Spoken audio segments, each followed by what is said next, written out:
Hello and welcome back to Danielle's Denture Diaries for part 2 of me coming back. I do apologize for the abrupt cutoff of the part 1. My phone battery died and now we're going to use my laptop because I wanted to keep on trucking. So, anyways, Hippie Hermit, welcome, and I look forward to seeing you around and helping you out more.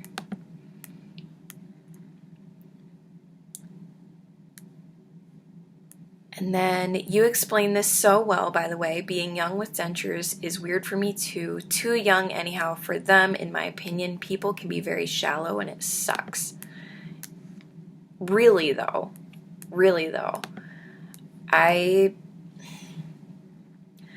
I had to watch so many videos of young women like us wearing dentures and still doing like their makeup and chasing their kids, doing things that I can see myself now doing, and telling myself like I could have that high quality of life. I could wear lipstick and draw attention to my face and my mouth if I had those beautiful teeth. So it was just a matter of painting that vision for myself and what would life actually look like with dentures. Well, I could actually brush my teeth and not be worried about them falling out. I can brush my teeth and not be worried about pain. I can eat popcorn and you don't get popcorn kernels stuck in your teeth, I found out. So that's a win. And it allows me to finally be able to smile in pictures the way I feel I always should have been able to, but even from being younger, I wouldn't smile because I just felt so insecure. And I don't wish that for myself when I was younger. I don't think anyone should ever feel that way just because they have teeth that are one way or another. But that's where I was. That's where I am now. So it's definitely a lot to do with seeing a new vision for yourself and casting that new vision and what those new open doors are going to look like. Oops, I just went to the wrong thing. I gotta go back. Oh, I gotta wait for the page to load, I think.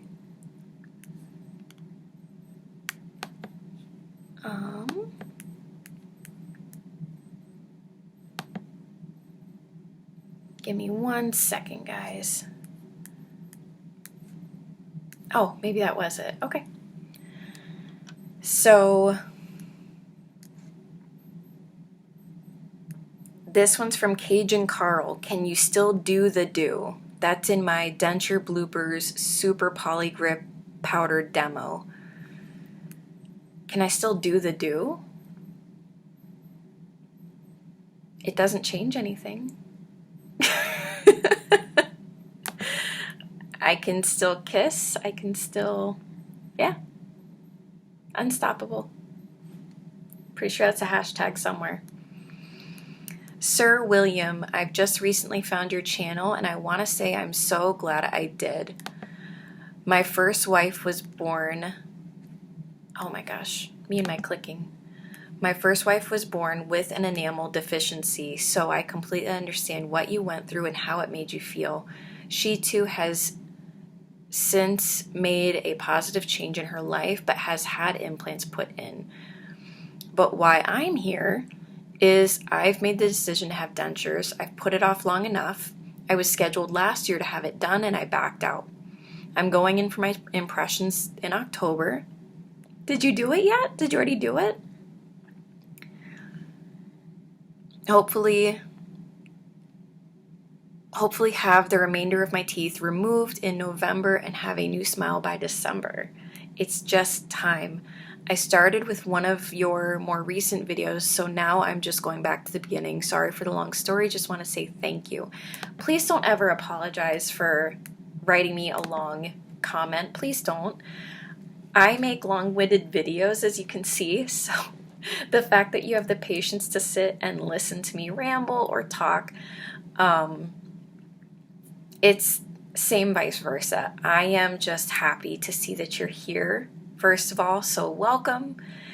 And I want to say how happy I am to see that you had a first wife who had a situation similar to me and you were still able to find love in your heart for her. That actually strikes a chord for me. And once you do it, you look back and of course you're going to have the, oh my God, what have I done kind of phase. And you're always going to wonder, what if? My best recommendation is record yourself or take photos of why you want dentures now. For example, I had 3 crowns that could be removed, and I had missing crowns on the sides of my head. Teeth, mouth. And I intentionally made videos of those. Those are since now privated YouTube videos. I do watch one of them with you, and they're very vulnerable, but I recommend anyone to do it and do it privately in a diary for yourself, so that when you are in those phases of, oh my God, what have I done? I shouldn't have done this. Oh my gosh, you have that prepared. And leading all the way up to your appointment, I recommend you continue rewatching those, because you need to remind yourself of the powerful truth of why you're doing this. I don't think anyone does this for fun. Maybe some people do. Maybe some people do it purely for the aesthetic. I don't know. I know I've heard stories about it, but who knows? I like to think you have a very, very powerful reason why. You just need to be able to show it and prove it to yourself. So if you can kind of visualize you in the future, you get the surgery, whatever it is that you're afraid of regretting, be ready to combat that. Be prepared to go to bat for yourself, on behalf of yourself, and say, no, what I was living with was intolerable. I refuse to settle for that. I refuse to say that that was good enough for me, because it wasn't right, it wasn't healthy, it wasn't whatever. It wasn't high enough quality. This is going to be quality.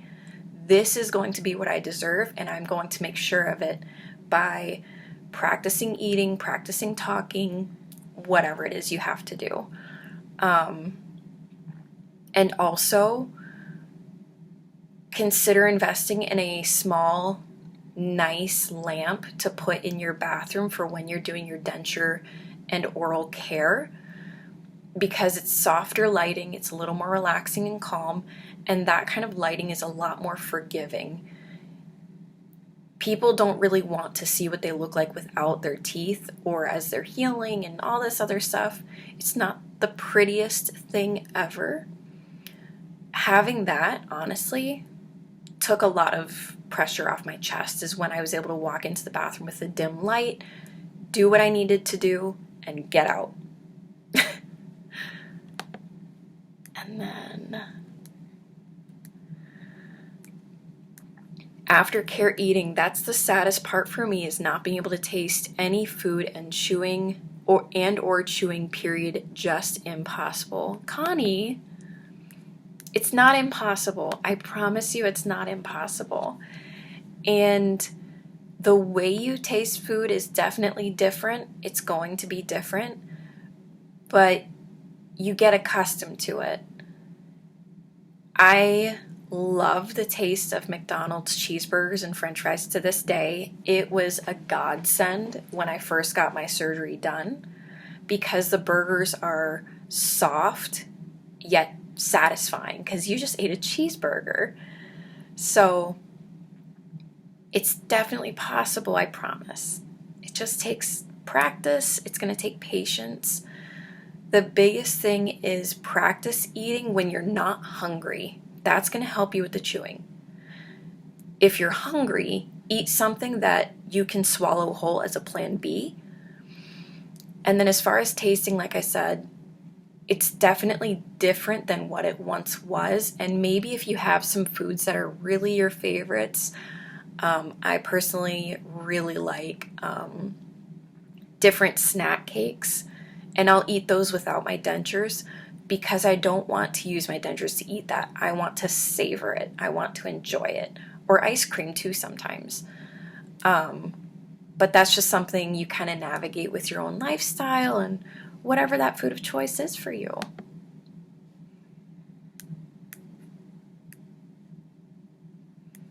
I really needed this for my soul, I promise. Oh my gosh, I love these comments. Maddie Ice, okay, here's the real deal on your video. Love it, never tried Seabond. You good people, thanks for taking time out of your morning to help others. Utmost respect. Thank you, Maddie. I definitely recommend trying different things just to see what's going to be the best for you and what you can do all the way through the process, but efficiently, especially if it means like getting ready for work or if you have kids. Connie, thank you for making me feel like this. That's my food denture product dating update. You're welcome. Diana, this is again in my most recent video, Fangs in and checking in. Diana, I want to get all mine pulled out, get dentures. I have vitamin deficiency. I recommend it. So a lot of my dental issues stood in my way of eating because I couldn't and chew. The process of chewing and biting into something was overwhelming and stressful. Going out to a restaurant was so defeating that I just didn't want to eat. And beyond that, I already have a incredibly fast metabolism, which is a gift and a curse, that it's so easy for me to be underweight. These open those doors for me. I can have practically whatever I want. Pork chops and steak are still, it depends on how they're cooked from where.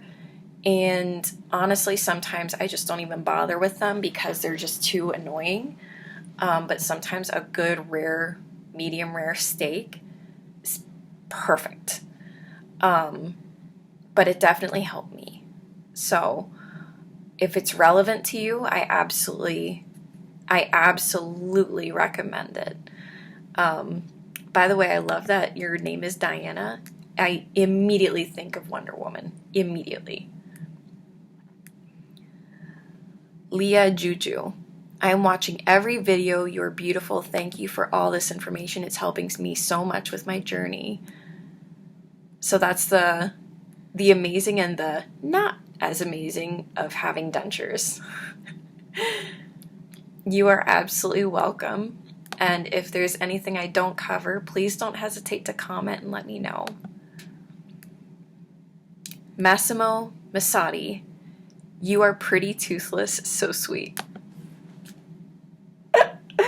You're pretty toothless. Thank you. Thank you. Tessa Thompson put wow and some surprised faces. Beautiful messes, cushion grip reality, and see my dentures is the video. Well, I hope that's a good wow, and if not, I hope it wasn't too upsetting. I don't remember what was in that video. Rosa Inostrosa.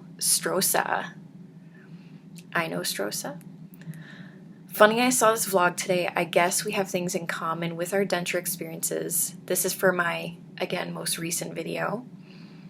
Sometimes I find myself thinking, how did Danielle deal with this or that? LOL. We haven't even met. Anyways, I've been getting used to my upper dentures, although I speak with a lisp. Same here. I'm a second grade teacher, and that's all I do. Speak, speak, speak, speak. However, I hardly use the bottom ones. I feel they are too bulky, and I have a difficult time eating with both on. How do you do it? I also started using cream adhesive. I was on the powder one for 2 months, but my dentures are feeling looser now. I'm wearing my permanents. I have an appointment tomorrow with my dentist. Funny, no one asked me about them. I think it's because I had used a mask for a long time. It's been a month since I don't. So maybe people don't remember how I used to look. LOL, have a great one. So the biggest thing is definitely cushion grip. Because even after my permanent hard reline, my gums are still shrinking and I can rock my dentures back and forth if I don't have cushion grip in it to fill that gap. So I hope when you went to the dentist 9 days ago, I hope they gave you a soft reline. If they didn't, and if you're still having those problems, I highly recommend getting an additional reline either from your dentist or doing a cushion grip reline, or whatever your preference is for doing that. I know there's some other options out there. I just personally prefer cushion grip, and that's the one I can speak on. They are too bulky. I have a difficult time eating with both on. How do you do it? So that took practice. And honestly, you just have to find the best way for you. I still prefer to chew on my right side of my mouth. That was something that I had done because I was missing crowns on the left side of my mouth. So that's just what I'm used to. But some people intentionally chew on both sides at the same time to keep an even bite force as they chew. I definitely take really, really tiny bites depending on what I'm eating. I recommend if you want to practice eating with different things in different ways, Salisbury steak is not only delicious, it's also really soft and fairly hearty, and have that with some mashed potatoes as well to help fill you up so you're not hungry. Let me see. If you want me to maybe talk more on eating, I can try and think of some more things. But I think having that additional reline is going to help, because I know they're your permanent dentures, but they may still have gotten looser. I think you said that too. Yeah. And it's funny, you mentioned maybe people don't remember how I used to look. My teammates were convinced when I came back from surgery, aside from this fact that I was still kind of swollen, still pretty sore, I was talking a lot softer and gentler because it was just still pretty painful. They said they didn't notice a difference. It looked like the teeth I walked in with, like these, was the teeth I should have had all along. And my voice sounded no different to them. To this day, my voice sounds no different to them, but I can hear certain parts of a lisp. They have no idea. None. It's all in our own head.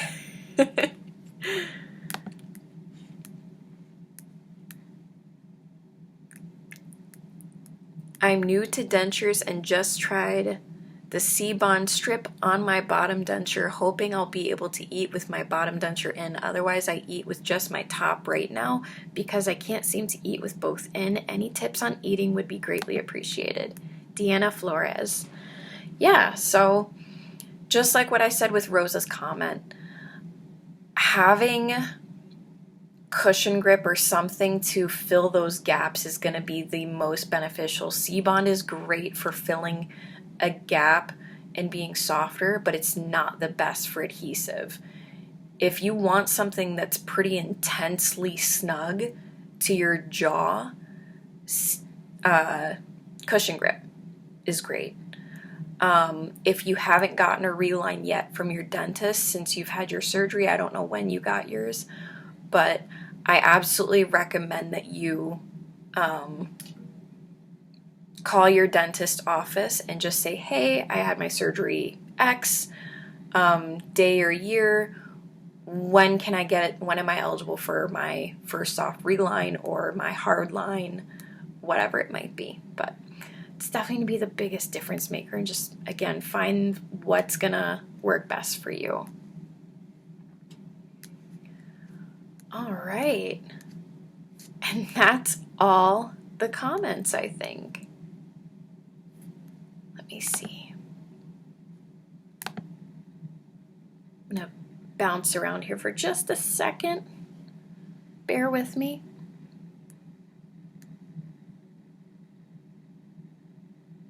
Oh my gosh. And we're at 560 people in this support group. Can you believe it? 560?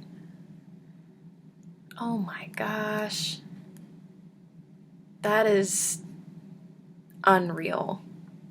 Unreal. Oh, and I did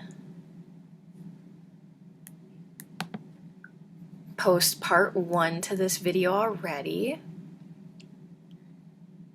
but it seems I've forgotten to do a thumbnail for it.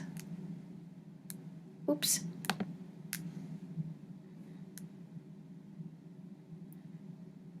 So we will see.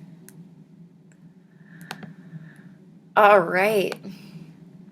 So here we are 40 minutes later, 2 videos. If you guys want to hang out here for a little bit longer, I've just missed you guys so much, and honestly, I don't want to stop talking to you guys. I feel like I owe you guys so much. But if you wanted to stick to just the denture stuff and that kind of thing, feel free to go ahead and click out of this video. And if you do, I will see you next time. The rest of this is going to be pretty much catch-up bonus material, if you want to call it that. But yeah. So, what have you guys been up to? I know that's a crazy question, but what have you been up to? What's been going on? If you're new here, do you have dentures? Have you gotten your dentures? How long? When are you scheduled for your E-Day? And let me know if you have any specific questions or concerns or ideas as far as anything I can do to help. I know I was working on a series for denture aftercare for E-Day. And that had been since postponed because I couldn't legitimately sit and just focus on what would be the next topic to cover. But if you have ideas, I'm open. I know I still want to do singing videos for sure. There were some specific requests that they be church music, which, to be fully transparent, I don't listen to many church songs besides some Christian rock music, like Skillet is one. But I can definitely continue looking into appropriate songs and what level of singing they would require. Things like pitch, speed, that kind of stuff, or enunciating as well. But yeah, other than that, for me, I've been dealing with things personally, such as my kiddo has been having some behavioral issues at school. Shocker, he's 4, so you kind of wheeled and deal. Some legal things too, that I'm not going to necessarily dive into here, but it's a process, and you think things are one way, turns out to be another, and it's a thing. Excuse me. Figuring out things like my health overall, so my skin, the eczema, scare flare-up thing, working with that as well. And I mean, cars break down. But just trucking through, working on one thing at a time is all you can really do. And then I've been watching a lot of like Keeping Up with the Kardashians, or I guess that's not what it is because they're on Hulu now. But watching that and like different celebrity gossip. Sloan on YouTube is pretty great. I love watching him. He's so great. So if you're interested, that's Sloan, Sloan. He does a lot of great gossip and coverage on different like Hollywood topics and things like that. And then I also love watching Madison Hill is another one of my favorite celebrity gossip channels. So I've pretty much been doing that kind of stuff lately. If I'm not super focused on fixing something in real life, I'm zoning out and decompressing watching Hollywood gossip, basically. I do have my nails back. I've been getting the acrylic sets from Target. So I do my own nails now at home. And they're not the glue press-on nails anymore. They're the acrylic deal. So I'm not sure why. I think it's a better idea, but same difference, I guess. I just think that it's a better process rather than putting glue straight to my nail and doing it that way, it seems. Definitely doesn't seem to be tearing my nails apart as much, so. But yeah, that's where we are.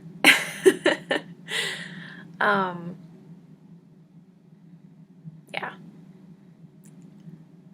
Oh, something else too that I wanted to talk about as I've been doing a lot of kind of soul searching and just kind of leaning back into some things that caused me massive pain in the past, mental and emotional pain, I mean. And something that I think is worth saying, because I don't know who needs to hear this, and I don't know if anyone even needs to hear this, but for me it was a pretty profound thought. In the same meditation, I guess, as I was talking to myself in the car, as when I said, when you fall apart completely, it's an opportunity to rebuild something beautiful and re-identify yourself. In that same conversation, something else I thought about is the fact that you truly cannot save somebody who doesn't want to be saved. And for me, that's a very blanket statement, like, okay, doesn't really mean anything, surface level wise to me anyways. But the more I thought on it, and how much pain I inflicted on myself in the past, trying to save someone, trying to help, is the realization that I was in the wrong. And I say that because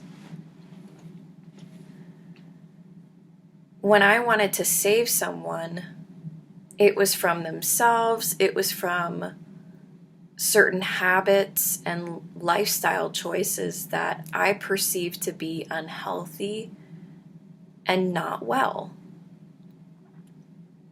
And what's not fair, what I had to realize, is that my perception of not healthy and not well is not the same as yours. And it's not the same as someone else's, or the next, or the next, or the next. And it never will be. Never 100%. So unless that person has certain things that they themselves want to work on, they want to change, why am I taking it upon myself to change someone who doesn't see something wrong with what they're doing? Maybe that person truly is happy living that life and making these decisions and doing what they do. So why is it fair that I would ask them to stop it or to change, even if it looks like it's hurting them? As bad as that would hurt me, it looks like it's hurting them. It is hurting me. It's not my place to stop them from living their best life, because that's what they think their best life is, and that's what it looks like. That's them. The ownership I need to take is that I should have been grown enough to recognize that we were simply looking for different things in life, and I needed to walk away and not slam my head into a brick wall repeatedly in order to try to help them see why there's something wrong with what you're doing, why there's something wrong with how you're living life. That was never my place. And I realize I'm going on a tangent, but I feel like someone needed to hear it, maybe as much as I needed to hear it from myself. But just that you truly cannot save everybody. You can't save someone who doesn't want to be saved. And you certainly can't force yourself to be with someone who simply doesn't have a baseline for what you're looking for in life. Certain differences are great. For example, I lean more to rock music, whereas Matthew leans more to country, and that's fine. I can listen to both. He can listen to both. It's fine. But at the end of the day, I know we're looking for the same things in life. And that just is such a breath of fresh air for me, because there's no tugging and pulling on who's right, who's wrong, what's right, what's wrong. But I feel like maybe someone out there needed to hear that as much as I did, or not. Maybe I just went on another tangent and you got to hear me talk for an additional 15 minutes, so. But keep that in mind. Love yourself. Know your worth. Know that you're beautiful. And I will see you next time. Make sure you like this video if you want to see more videos like this one. Be sure to subscribe if you haven't, and if you'd like to see more videos from me in the future. And leave a comment. Let me know any of your thoughts on anything I've said, any of the ideas, any of the tangents.